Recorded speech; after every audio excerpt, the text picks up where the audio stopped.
बीडमध्ये मला वाटतं पहिल्यांदाच इतिहासात सर्वच्या सर्व अर्ज कमळ चिन्हावर या ठिकाणी दाखल झालेले असावेत आणि प्रचंड उत्साहाचं वातावरण आहे. आपण पाहताय की सर्व आम्ही सोबत आहोत.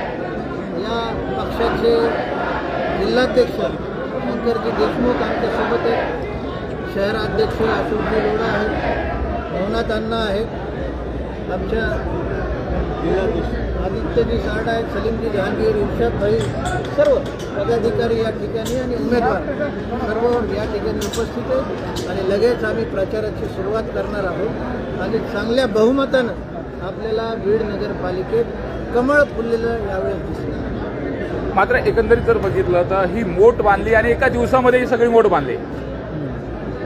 एका दिवसामध्ये काही घडामोडी आपल्याला माहिती अशा झाल्या की पक्षीय स्तरावर आम्हाला अडचणी आल्या, पण त्या सर्व अडचणीवर मात करत बीडकरांना एक चांगली संधी मला वाटतं भारतीय जनता पक्षाच्या माध्यमातून या ठिकाणी उपलब्ध झालेली आहे आणि चांगले उमेदवार फिल्टर करून चांगले उमेदवार जे त्रासदायक नसणार आहेत पुढे जाऊन अशा प्रकारचे उमेदवार. भैया अवघ्या 24 तासात तुम्ही फिल्टर लावला, नेमकं तुम्हाला ही कल्पना होती की काय तर होणार आहे? म्हणजे अवघ्या 24 तासात तुम्ही 52 फिल्टर आणि एकाध्यक्ष बाहेर काढले. असं ठरवून काय झालेलं नाही.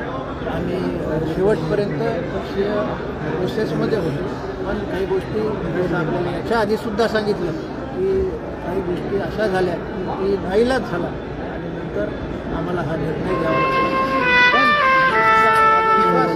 बीडकर गेले 30-35 वर्ष जो आमच्यावर विश्वास दाखवत आहेत तो यावेळेस सुद्धा दाखवतील, यावेळेस तर अजून उत्स्फूर्तपणे दाखवतील. कारण का आम्ही जे कॅन्डिडेट दिलेलं आहे जसं नगराध्यक्षपदासाठी एक डॉक्टर ॲनेस्थेटिस्ट असलेले डॉक्टर ज्योती घुमरे यांना या ठिकाणी नगराध्यक्षपदाची उमेदवारी दिलेली आहे. माझी धर्मपत्नी डॉक्टर सारिका यासुद्धा नगरसेविकेसाठी निवडणूक लढवत आहे आणि त्यासोबत सर्व समाज वेगवेगळ्या स्तरातील सर्व प्रकारच्या लोकांना सोबत घेऊन आम्ही अर्ज दाखल केले आणि एक चांगला विजय येणाऱ्या 3 तारखेला. Okay thank you. थँक्यू.